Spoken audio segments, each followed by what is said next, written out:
Madisyn Taylor here to talk about her new book, Unmedicated. But before I get into today's show, I want to once again thank our guest from last week, author and research scientist Catherine Tristan. We had such a wonderful chat about her new book, Why Worry? Available in bookstores now. If you missed it, you can always see it by subscribing to our new Soulivity magazine YouTube channel. Just do a search for our name and subscribe. It's that easy. So why don't we get into today's show? Before we do, I want to make sure that everybody gets what we're going to talk about in context. So I want to give you some facts so that you can understand today's show. Now, according to the CDC, from 2013 to 2016, 48% of us were on at least one prescribed drug. That's almost half the population. And when we visit our physician, almost 74% of the time, it involves some form of drug therapy. And the number of drugs ordered or provided during these visits tops out at 2.9 billion. Wow. Now, lastly, the deadliest forms of drugs in America were not illegal ones. They actually were tobacco, alcohol, and opioid painkillers.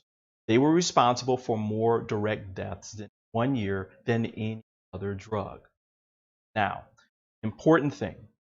While this show and our guests believe in and are grateful for the medical community, we must ask ourselves additionally, are there things we can do to proactively stay healthy and well?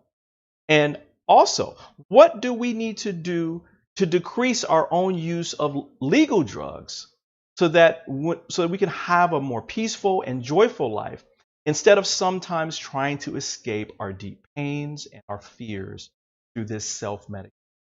Well, today's guest is going to help all of us in learning how to take our well-being into our own hands and embark on a journey to health and wellness. Let's find out a little bit more about her. As a recognized leader in self-help and New Thought spirituality, Madisyn Taylor has more than 25 years of experience in personal development and alternative healing methodologies. She is the co-founder, editor-in-chief, and content curator of the popular inspirational website and daily email newsletter, DailyOM. Madisyn has written many articles, as well as an online course for Oprah.com, as well as other publications. She is an award-winning and best-selling author of 2 previous books, including DailyOM, Inspirational Thoughts for a Happy, Healthy, and Fulfilling Day. She was also featured in the documentary, Sensitive, The Untold Story. Now, in her new book, Unmedicated, it was born out of her own personal experience. You see, Madisyn, plagued by depression and anxiety, suffered from chronic physical problems that left her desperate for solutions. Spending decades searching for answers, she first turned to the medical community, which put her on a roller coaster ride of numerous doctors, tests, and an unhealthy reliance on medications that left her numb and lifeless. Unmedicated is her thoughtful account of how she broke free from binding mental chains and physical ailments to be happy, healthy, and productive. It is also a guide for you to apply her practical techniques to your own healing journey. Madisyn offers this beautiful daily program that builds a lifelong foundation for health. Clear your mind, strengthen your body, nurture your spirit, and find your tribe.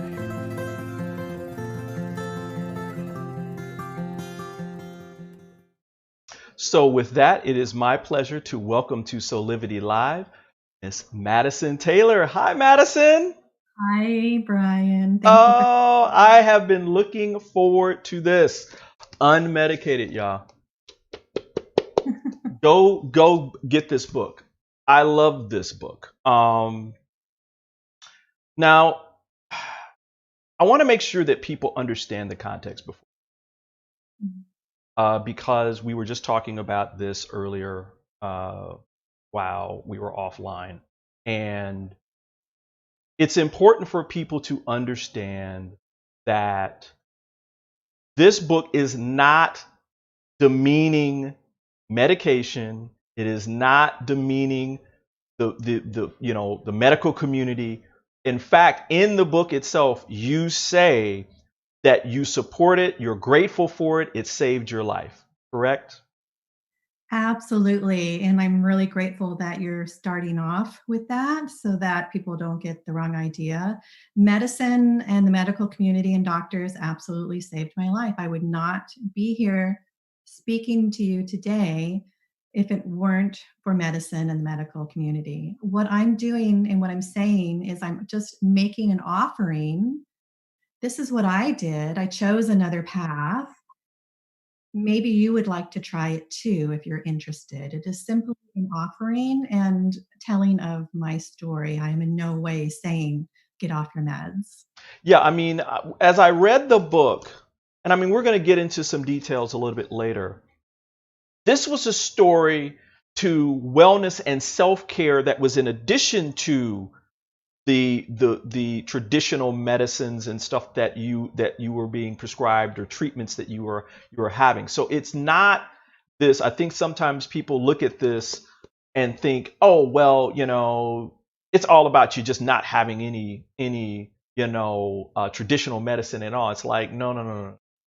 So I wanted to make sure everyone that you understood that point.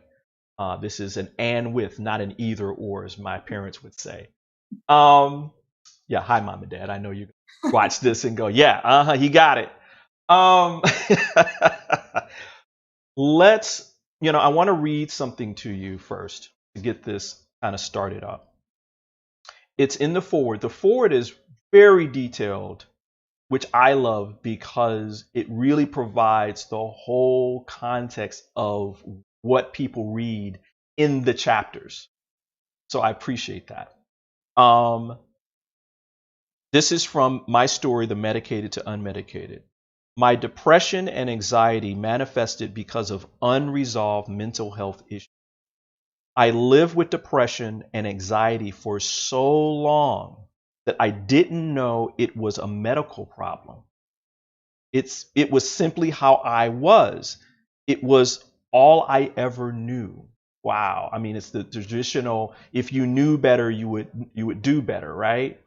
I first want to applaud you because specifically in the forward, you go into some deep personal disclosure of what you were dealing with, not only personally, but with your family. Um, what are also some of the other important things you want people to know about the context of this book? We talked about the medical community, that kind of thing, but what are some of the other pieces? Well, this book isn't a book to just sit on your sofa and flip the pages and read what parts you want to read. We all do that. We all get a book and we sort of look at the chapter titles or flip around and read a sentence. This is a book you need to read from cover to cover and then work it like a program. It's not a sit on your sofa and say, oh, that was interesting information. It really is meant to be an action book. It's meant to be worked every day as a program to take control of your life. And for me, everything that's contained in the book, I need to do these things every single day so that I don't fall into the rabbit hole and so that I can continue to stay unmedicated. Wow, beautiful.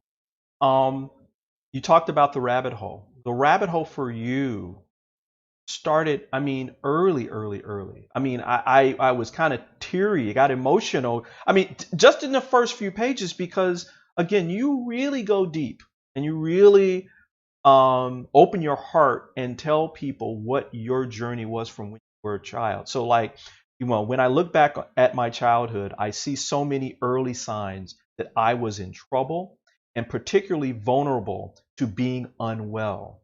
My body tended to react to mental distress with physical illness in one form or another. My first panic attack happened around the third grade. Yeah. Ooh. And I have a son who's 11 now, so he just finished 5th grade, and I can't imagine him having a full-on panic attack in 3rd grade. And when I mean panic attack, I mean bolting upright out of bed, unable to breathe, thinking that I'm going to die. And Mm. it breaks my heart to think about going through that as a young child, and then not being able to tell anybody. Because I couldn't understand what happened, and B, because I didn't have anyone trustworthy in my life to share that with. So I dealt Wow. with that on my own. Well, I mean, again, we were talking offline and sharing some of our own experiences growing up, and we both had at least one parent that dealt with mental illness slash emotional instability. And for you, as I read through again this forward, that's so beautifully written, that through a child's eyes, because people, you have to realize that when you read this kind of stuff, I think a lot of times we think, oh, well, why didn't you just? No, no, no. You have to regress yourself back to when you were that age and see and kind of see it through those eyes. You didn't understand why your father acted the way that he did. And like most children, including me, I was that age, you internalized it. Of course. Well, and you think it's normal because how you don't know any better. I wasn't going to friends' houses. I wasn't going to friends' houses until much later in my life, and then saying, wow, their family looks very different than my family. And my father was a rageaholic and an alcoholic. And he really shut me down at an early age. He taught me to stay quiet, to not use my voice. He taught me how to internalize, because if Mm. I use my voice, if I express my emotions, I suffered the wrath of his rage. And I lived, I made a special little place in the closet of my bedroom, my little safe haven. So when he would go into his rages, I had somewhere safe to be. And so all of these skills he taught me that I took on as a young child, none of those served me later in life, especially as a woman. As a woman, we need to use our voice. We need Hmm. to be heard. We need to be strong. And he taught me the exact opposite of that. So I slowly shut down and shut down and shut down. Really, I think by the age of 8, I was probably most all the way shut down. And I didn't know also on top of it all that I was an extremely sensitive person. I'm an empath and I'm a psychic. Mm. So I've got all these feelers out constantly. And so when I met with rage from a human that's supposed to be loving me and that I'm scared to death of, imagine what that does to a normal kid, let alone a super psychic sensitive child who also knew nothing of what that meant on top of it all. Right. Uh, so yeah, and then 2 other people in my household, my brother and my mother, I had to deal with them as well. So we're kind of this big dysfunctional unit. And I can only imagine, because I'm empathetic myself, that you're getting all this information in, right? You still are in the growing stages of being a child. So you had no way to process this and cognitively or rationally decide, oh, this is what's going on. This Right. is what's happening with you. You just internalize it. Like, Well, it also rewired my brain. mm, It wired my brain incorrectly and set me up for failure, and for it set me up for anxiety and depression. wow. Um, let's fast forward into your young adulthood. Mhm. You're 25, and you know a lot of stuff starts happening for you. A lot of this stuff starts to manifest in ways to try to. I look at this as I know it was negative as you were going through it, but this was your journey, right? You can kind of look back on it and go, oh, well, that's why that happened, right? And I'm reading in here. In desperation, I contacted a neurologist, the best in the state. He gave me all the regular tests, and I did fine on them. Finally, he sat me down and said, You are the sickest person I know. Wow, what a thing to say. And I have no idea what's wrong with you. Imagine So being tell told me that. about what was going on with you at that point. I mean, how were you feeling? I mean, you went to this guy, he's the best. My guess is you were like looking for him to tell you, okay, just take 2 pills and call me in the morning and you'll be fine. Yes. Well, So by the time I saw him, I had already, this was 1995, before the internet. So I couldn't Google anything. And I still really didn't understand depression or anxiety or anything.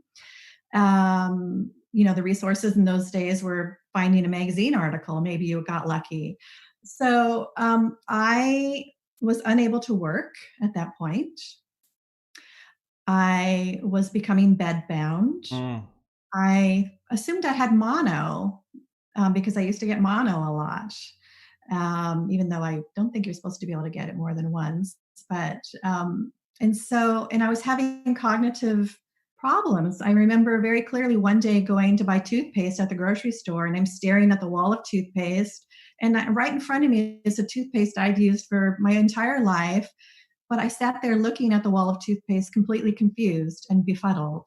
And that's when I really got scared. All I had to do was grab it and put it in my cart, but I was confused, almost like I was a person with dementia. mm. And so there was all these strange cognitive problems. I also had fevers. I was having hot flashes at 25. I had strange pains in my body, like fibromyalgia. Just really a lot of odd symptoms, a lot of soreness. The worst of it, though, was complete and utter inability to function as a human. I couldn't work. I couldn't, a lot of days, get out of bed. And on my worst day, um, my boyfriend at the time, who I later married, he had to carry me from the bed to the bathroom. I couldn't even get out of bed. And so that's where the neurologist came in. And when he said to me, "You're the sickest person I've ever met. I have no idea what's wrong with you," that was frightening because he was the best neurologist in the state. Right. Right. And you're And thinking, again, my guess is you're thinking, I've come here for reassurance, hope, optimism, and care. And I'm coming out of this even more afraid than I was going in. yes, yes. Now, And around this time, too,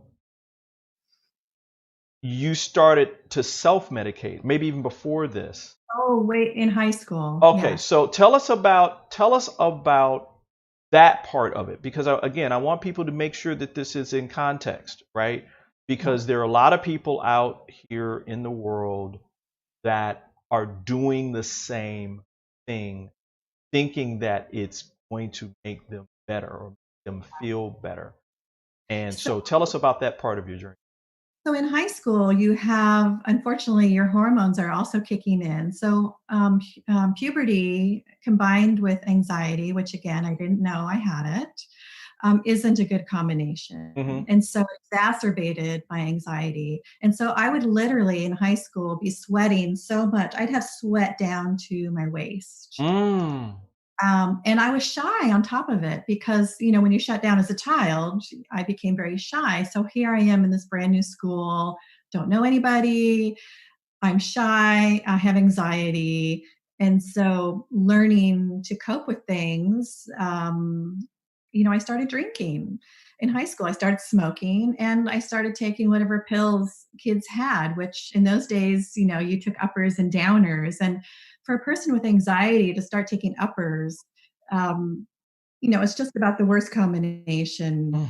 you can do. And so that's how I started living my life. And then I, started getting involved with boys because I didn't have love from my father. And so I really sent out those feelers to boys. And I thought, sex meant love, at an early age. And so, it's quite sad, the package that I created to cope with high school. And I'm a smart person, so I was able to survive high school and get grades that let me skate by just because I'm an intelligent person. Yeah. I'm really lucky in that regard. Yeah. Otherwise, it could have been a lot worse. And so when I graduated high school, and into my early 20s, then I started doing the harder drugs like cocaine, which Wow. also isn't good for a person with anxiety. Wow. I mean, look, I mean, and again, Madisyn, um, it's why I appreciate how you set this whole story in motion, because if you're not honest with yourself, if you go back and you're not honest with yourself about what's happening in your world, you cannot change it. You cannot move forward in the other pieces that you started to do to kind of build your life, or as I've heard before, you're creating a new normal, right? You could choose to stay where you're at, but you decided, okay, well, there's another path I can create for myself. So I'm going to start choosing this side instead of that side. Do you remember when what was the last straw? I mean, everyone who I know who goes on these kind of journeys, even myself, you get to the point where emotionally you're at rock bottom. What was your rock bottom? Really, it was this illness, which I got shoved into the chronic fatigue syndrome box because they didn't know what to do with me, which nowadays mirrors a lot of Lyme disease. Mm-hmm, mm-hmm. And so my rock bottom was watching my life go by without participating in it. You know, it wasn't blacking out from being drunk or anything like that. It was literally, I'd sit in my living room on the sofa and watch the world walk by my house. And I wasn't participating in life. And I couldn't get off my sofa. And I'd watch my husband go off to work and come back and be full of life. And I thought, is this what the next, 50 years of my life is going to look like? Oh, wow. And that depressed me even more. Um, and so that was it. It wasn't a big dramatic Right. aha moment. It was really a slow development to that place, because that's what I'm a baby steps kind of person. So it doesn't surprise me that, See, you were brilliant in that. I was yeah. not that way. I mean, a little bit, but not that way. I had to get knocked upside my head, the universal knock upside your head, the whisper, the tap on the shoulder. I wasn't paying attention to that And stuff. then the 2x4, and then you don't pay attention still, and then you get whacked again, right? Oh, okay, got it. Wow. What was happening in the family dynamic? I mean, your immediate family with your father, your mother, siblings. What was happening as you were going through all this? So I wasn't really on speaking terms with Understand. all three of them, really. Mostly my dad. I left the house as soon as I graduated high school. I was out of there. I didn't know that you could leave beforehand.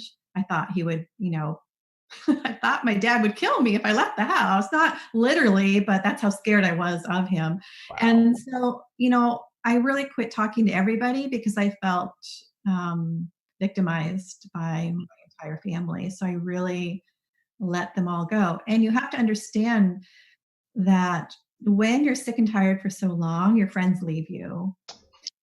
And so when I had this chronic fatigue syndrome diagnosis, because you don't have cancer or something tangible, people don't believe you. Mm-hmm. And I don't blame them. After years and years of not being able to go out, of course they're going to leave me.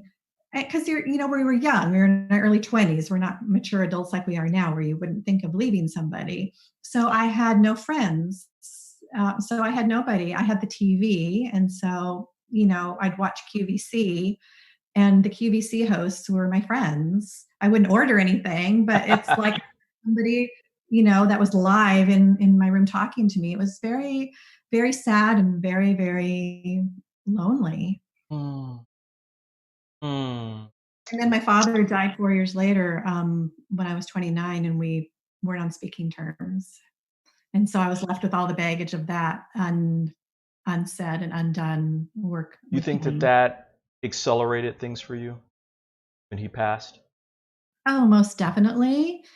And by the way, as a side note, you can repair with someone that has passed over. I'm at a complete place of peace with my father now, and I love it. In fact, he's my ally and helps me now from the other side. Um, but all of these little things, they're all pieces of the puzzle, right? Every little thing that happens in your life is a piece of the puzzle. And so I just had to learn to navigate that. And for me, learning to meditate was really the catalyst to finally embark on my healing journey. Mm. Well, it's funny that you talked about healing after, that your loved ones are still with you, even though they're on the other side of the veil. And I had to do the same thing.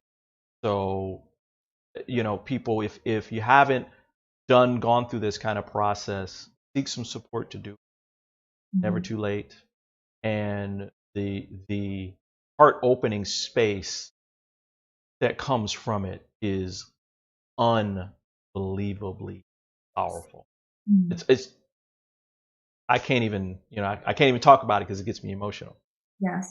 Why don't we take a quick break, and then we'll make a turn into some more of the specifics about going from medicated to unmedicated, but more like medicated plus unmedicated.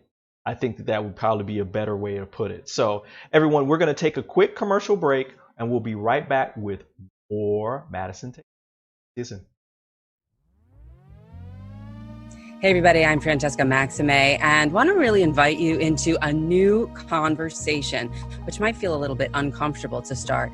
Inside Out with Natasha and Francesca, unpacking racism. Where did we get these ideas? Why are we in this white body supremacist society? What is it to be an embodied anti-racist? I'm with Dr. Natasha Stovall. Natasha, explain what you see in your therapy sessions and why you want to do this show. I want to do this show, Francesca, because so many white people in my practice are asking, why is it that the world that we live in is so racist, but I don't feel racist? I'm not a racist. And even though I think that's a very sincere question, I think all white people now need to begin from a place of the world that we create is racist, whether we mean it to be or not.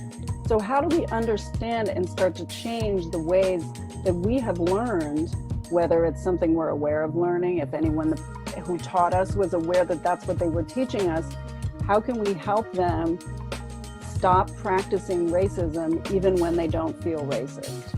So that's where we're starting from, and we're going to go from there. And yeah, it's going to be uncomfortable, but that's what therapy is all about, and that's what therapists are good at. All right, Natasha, thank you. And everybody who wants to tune in, it's pretty much a show that's going to be about white-bodied folks and inquiries there. And certainly we'll be taking your questions, but anybody can tune in. It's going to be on Facebook Live Wednesdays at noon. We'll look forward to seeing you.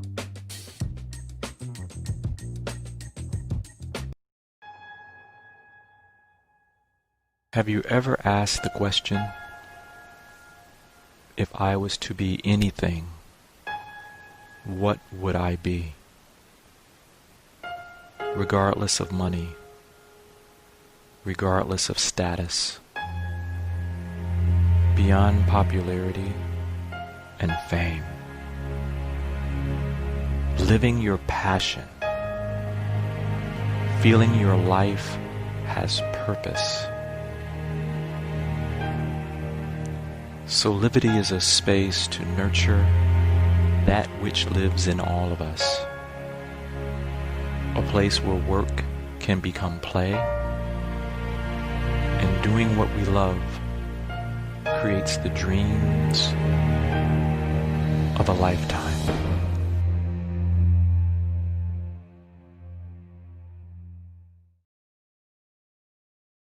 And we are back with Madisyn Taylor. All right. So I want to make this turn into the steps of your program about becoming unmedicated, which is addition to traditional medicine. I'm going to be repeating this, everybody, over and over and over again. This is not a substitute. addition to. And I'm going to read, it's a little bit of a long passage, but I think it's important for people to really understand. And you say, when we think of medication in the traditional sense, we think about pills taken on a daily basis to provide relief from a specific ailment. Our doctor writes us a prescription for what ails us, and we begin the regimen. Normally, we accept the medication without question because we fully believe it will make us well, and we trust our doctor with our health. In many cases, this belief is warranted. In these situations, the medication has a direct intent and use, and taking for a period of time, it can give much needed healing. Unmedicated offers an alternative holistic path for people who want to heal themselves from the crippling effects that excessive reliance on medication, such as antidepressants, can create in the body, mind, and spirit. Wow. That's what I'm talking about, right? This is an addition to, and listen, everybody, I've had education in the benefits of psychotropic drugs, but also therapeutic things that aren't drug, and that you have to have a balance of it, specifically with mental illness. And I think that's where you're going with this, Madisyn. Absolutely. Unfortunately, so my neurologist put me on antidepressants and anti-anxiety medicine, and you know, we when we're desperate, we do as our doctor says. Our doctor knows best. Yeah. But my body became, again, funnily enough, almost unfunctioning. I became like a robot in the world, right? Everything, I was living life, but almost going through the motions of life and not feeling life. And so that's why I use the word robotic. It was like someone else was pulling the strings. Yes, I could now get out of bed. Yes, I could get to the store. Yes, I could consider working again. And I have energy to get off the sofa, but it's almost like a shield was put over me, and like there was another body put into me that is going through life, but I'm sort of in the background, almost like I'm underwater, right? That where you can hear the voices, and like, okay, this is better than being sick in bed, but I don't feel like I'm living my lifestyle. It's like this fakeness. And I was unable to cry. Like I was unable to access my deeper emotions. And so it was a very, very interesting ride from really almost being flatlined in life to be function, but now living life with sort of this hazy filter. If it, yeah, and so it was better than being tremendously sick. I liked that I could now get out of the house, but it wasn't good enough for me. But you know, I was on an 8-year cycle, of cocktails of anti-anxiety and anti-depression medication. Because what happens is it quits working, and you need house, right? When you max out on the dose, they have to switch your meds. And all of that is traumatic. Every time you ramp up, it's traumatic to the body.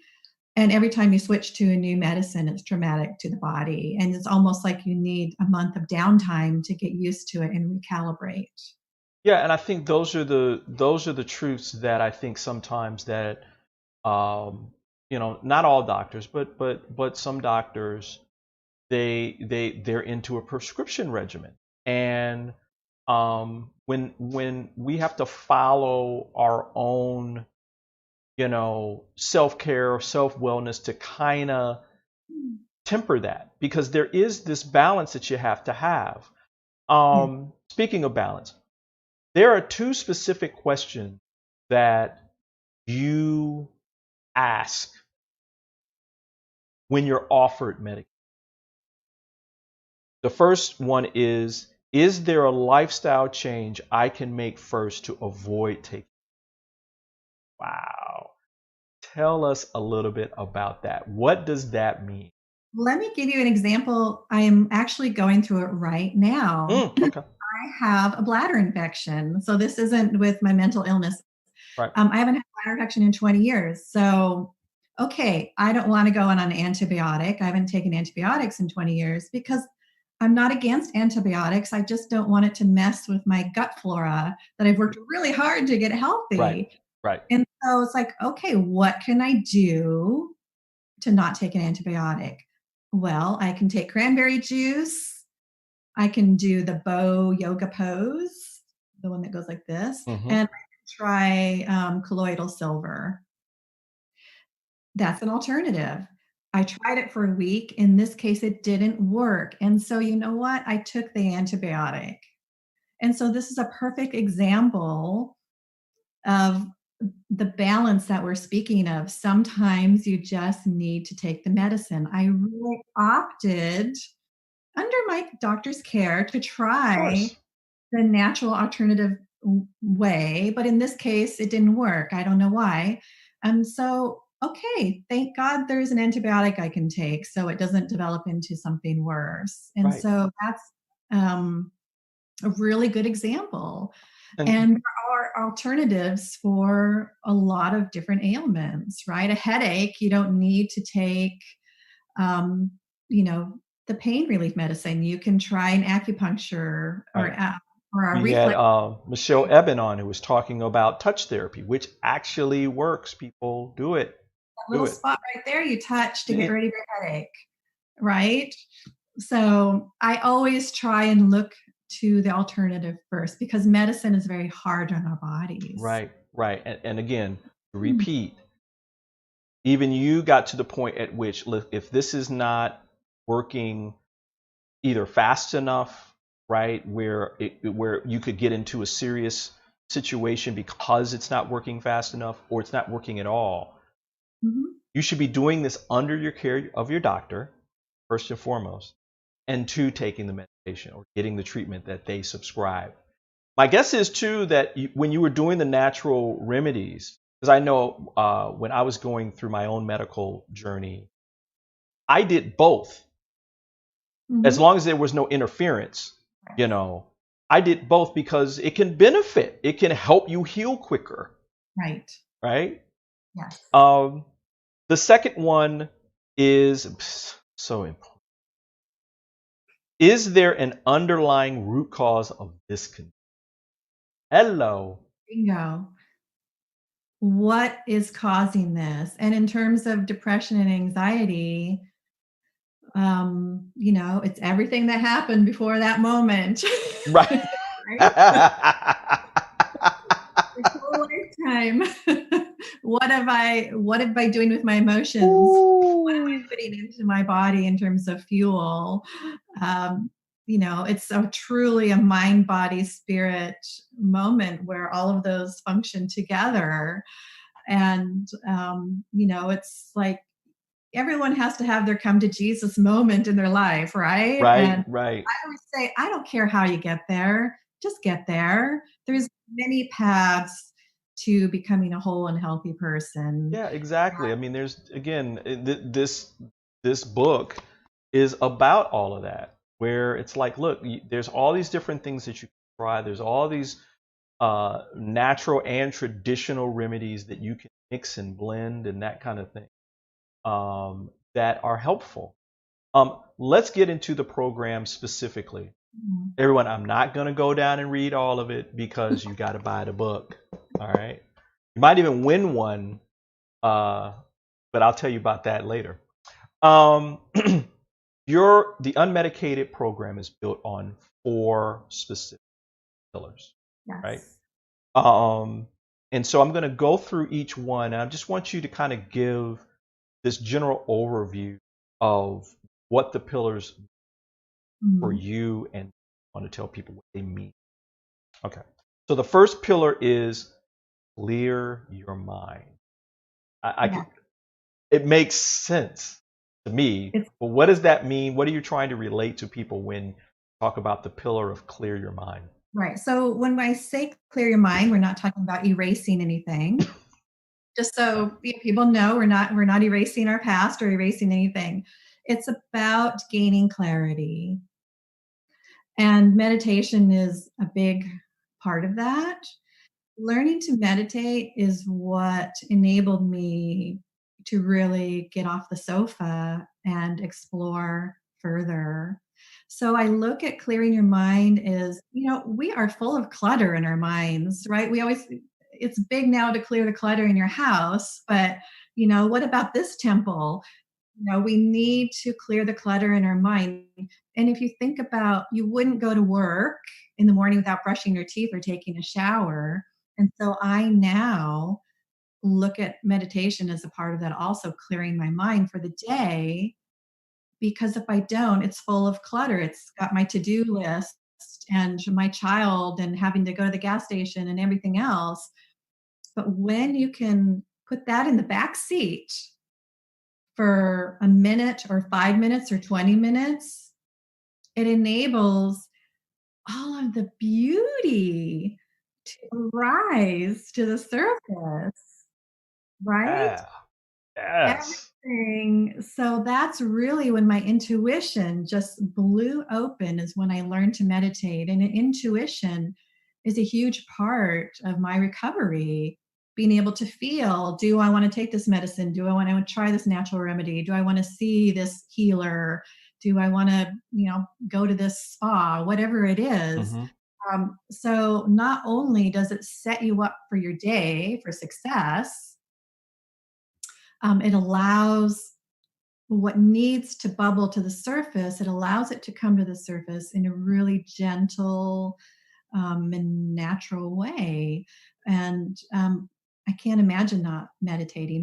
Learning to meditate for me just really rocked my world. And it doesn't have to be this, Right.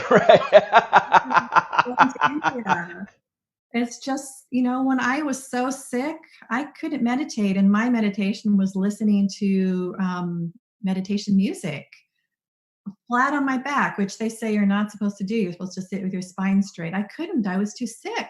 So I laid on my back and listened to meditation music. And then slowly I got strong enough to be able to sit up with my spine straight and meditate and clear my mind. So it's really, I'm passionate about everyone just taking time each day to get quiet. And I call it clear your mind. Because really, that's where the good stuff is. If you can get out of your own way and just allow things to surface. And because it surfaces doesn't mean, it can bring up a lot of fear too. And it doesn't. Right. Which is natural, right? I mean, this is, it's a process of, again, getting clarity, getting the quieting the noise, right? So that all that stuff that you may have been kind of pushing down starts to come up, and you can deal with it and just be with it. It doesn't mean you have to do anything about it in the immediate. Just know that it's there and you journal about it. The second one is nurture your spirit. I love some good nurturing. Now, what do you mean? What do you mean by that? So, really, this whole program is mind, body, spirit program in essence. And so after you've been done meditating, the favorite thing, there's a few exercises in each pillar, a few sub-pillars, as it were. So journaling then about what has come to the surface is the most important thing for me in the second pillar. And really, this is what's going to help you jump tracks or jump train tracks, right? If you think of your life, you're going straight ahead, you're thinking your thoughts in the shower while you're washing your hair. That's all fine and dandy, but then you don't really make any changes. And so when you journal about what's bubbling up, what that does is it enables you to then jump tracks. So instead of keep going here, you get to go here.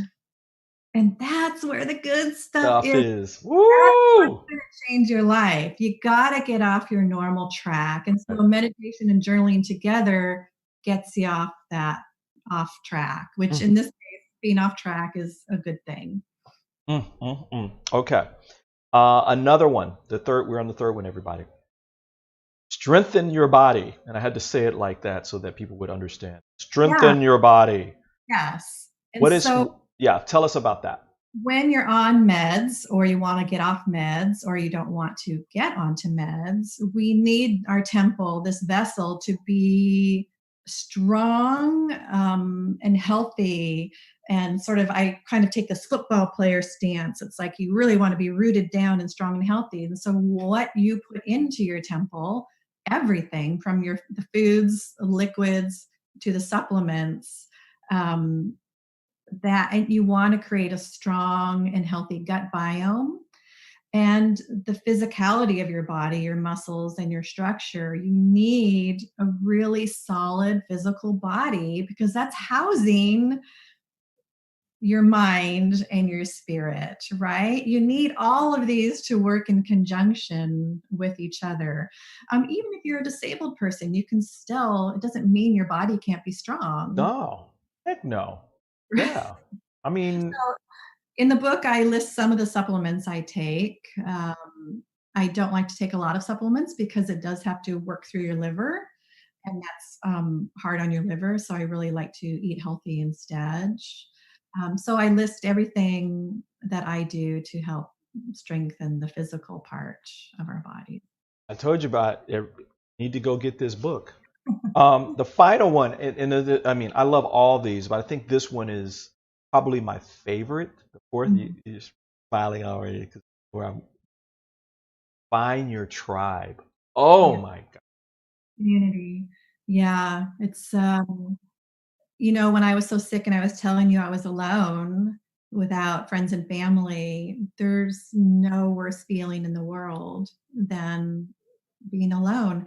And the old saying, it takes a village, there's no truer words. We are not meant to go through our life alone or without help. And help comes in many forms. And in fact, you might be the help that someone else needs. And today's climate aside, have you ever been, for instance, in line at the grocery store and just decided to turn around and make a conversation with the person behind you in line, or smile?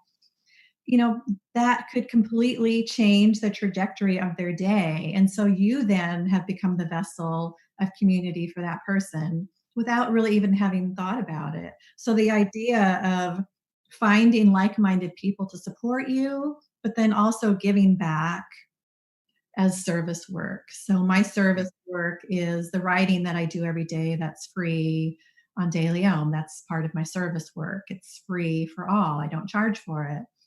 And then, there's lots of other good things in this pillar as well, like learning to have fun and really exploring what your purpose is on the planet. So it's my favorite pillar as well, which is why it's the last one in the book, because a lot of the pillars in the beginning I'm asking you to do a lot of work. Right. A lot of heavy lifting to be done, a lot of action items. And so this pillar is more your reward.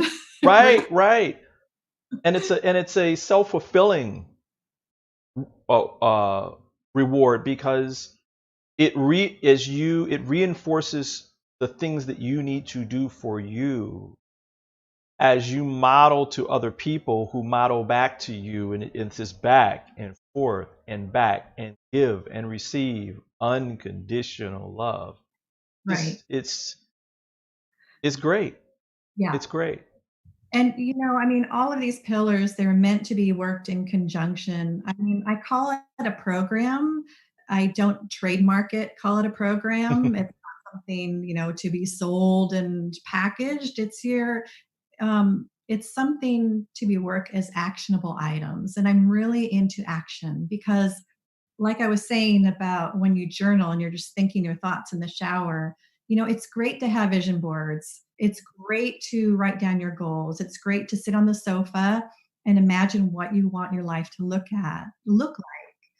but that's not enough. That's a great first step, but we need to take physical action in our lives because we live in a 3D world which reacts to action. We don't live in a 5D world where you can just think your thought and have your morning coffee appear. That's not the world we live in. It's a 3D world. So in order for you to create the life that you want using this program, you have to take physical action. Right? It's not enough to just think about it. I have people that say, "Oh, I loved your book. I read it." And then I say, "Well, are you doing the steps? Are you taking the action?" I'm like, "No." So if you want to create change, you have to actually actionize what's in the book. Really put it in working order in your life and take the steps. I want to talking about the importance of taking action.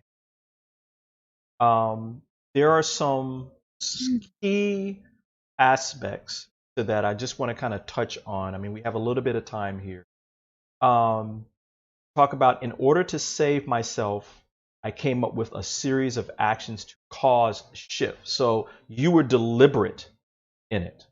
And you said thoughts alone will not change your life. You talked about this, but adding actions into the equation will. And I see that as a continuation of the very basic, long time principle of be, do, have, right? Be in the state that leads you to do something that leads to manifesting what you want. So you got all of that works. And then what you have takes you back to the beginning, and it keeps going around and around and around. It's like magic, really. You're creating magic. And I'm taking that very seriously. That's when you take your action steps, you are creating magic, which is manifesting the life that you want. And for me, that is healthy living, wellness. Living a life off of anti-anxiety and antidepressant medication. And so I take these steps every day or 5 days a week at least. You know, I'm out taking my walks. I'm doing all of the steps in the book, my action items, because it is a clarion call to universe. When you do the work, you're saying, "I'm ready, you know, give it to me, universe." Right. And powerful. It's powerful stuff. Right. All right, really quickly. All the actions throughout this book are a declaration to the universe that you are ready to start a shift. So just starting the process and getting in here, the universe will say, Brian, you're ready. Madisyn, you're ready. And stuff will start showing up. Yes. Because I have suffered from depression and anxiety for so much of my life, it has turned into a constant manifestation that I don't want to really be in life. Wow. Tell us a little bit about that while we have time. Yeah. It really, you know, it goes into the self-sabotage category, which I'm the queen of. I was so good at it without even knowing it. That's how good I was. And I really had to make the decision that I wanted to be in the driver's seat of my life. That's what it comes down to. And I wanted to be an active participant in my life. And I was tired of just going through the motions. I wanted to be a viable person on this earth and contribute to humanity and raise a child that I break the cycle of pain with and create this new human. I didn't even give him my last name. I've started fresh with this new human, not to put a pressure on him because he, you know, doing it on his own, really. But so, you know, it's really, it's such important work, the work we do on ourselves, because it is the 100th monkey effect. What we do in our own life affects everybody around us. It affects the entire world. Really, the butterfly flapping its wings here eventually is affected across the globe. And how could that not be with the actions that we take in our life and how we choose to live our own life? And the last one, but not least, because my inner voice communicated very loudly to me that I was not good enough, I had to take contrary action. I needed to teach my brain a different way of dealing with its reality. You had to create that new norm. Had to, saying to yourself, well, this is the only way, and tell us a little bit about that. So in essence, what I'm saying there is I had to rewire my brain. Remember at the top of our conversation, I talked about how my childhood wired my brain in a specific way to set me up for anxiety and depression. I was lacking a lot of skills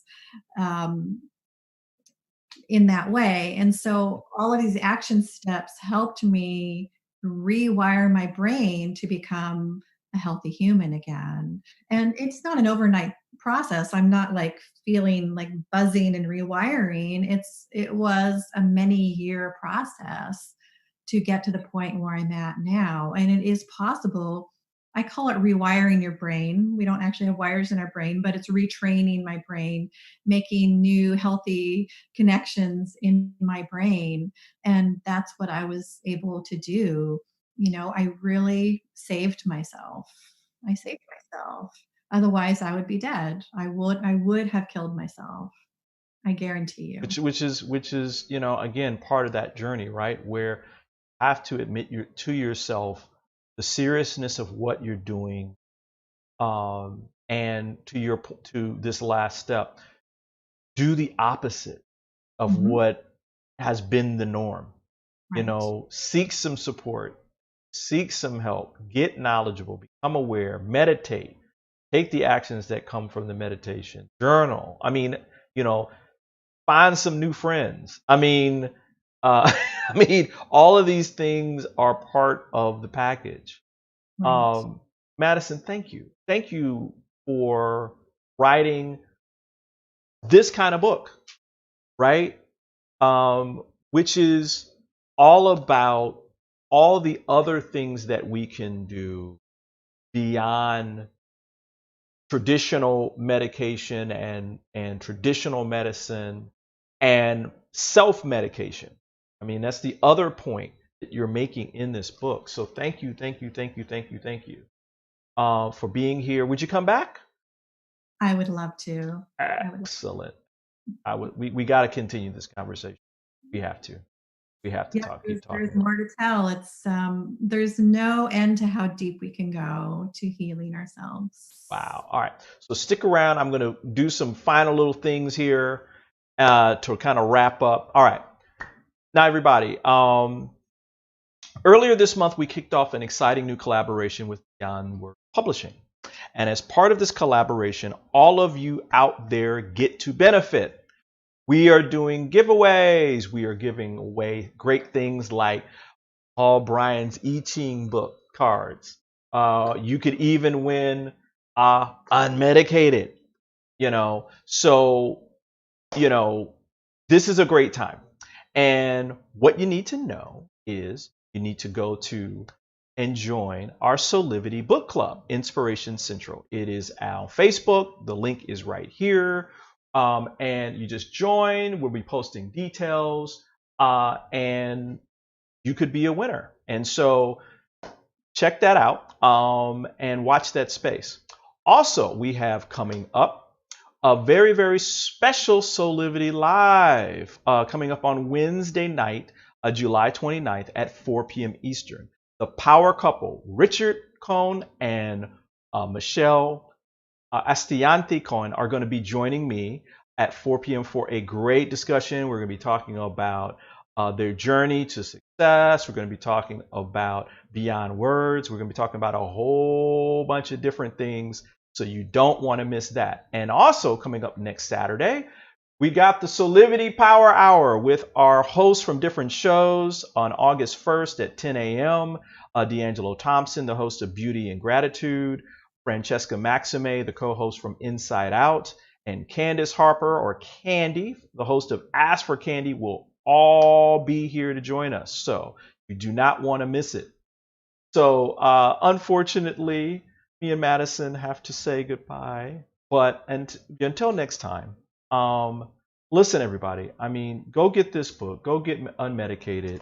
We'll have it as part of our e-commerce, our Go Soulivity site soon, so you can get it there as well. But it's an important reminder that there's more to the world out there than just, you know, narrow kinds of ways to take care of ourselves. Right, Madisyn? It's it doesn't end, really. It doesn't end, and it keeps journey. and it keeps going. I mean, this is a journey, and you learn so much. So, Madisyn, thanks again for being here. I appreciate you being here. Now, on behalf of myself and Madisyn, Brian Wesley Johnson saying thank you for joining us on Saturday morning, and we will see next Saturday.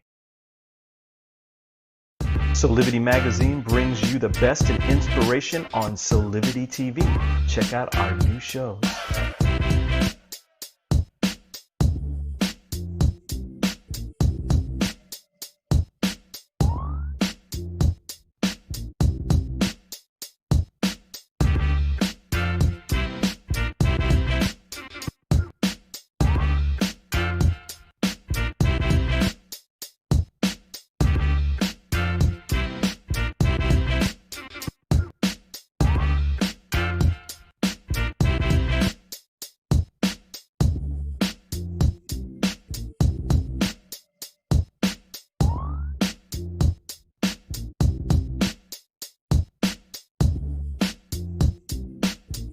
Mark your calendars for Soulivity Magazine shows by going to soulivity.com.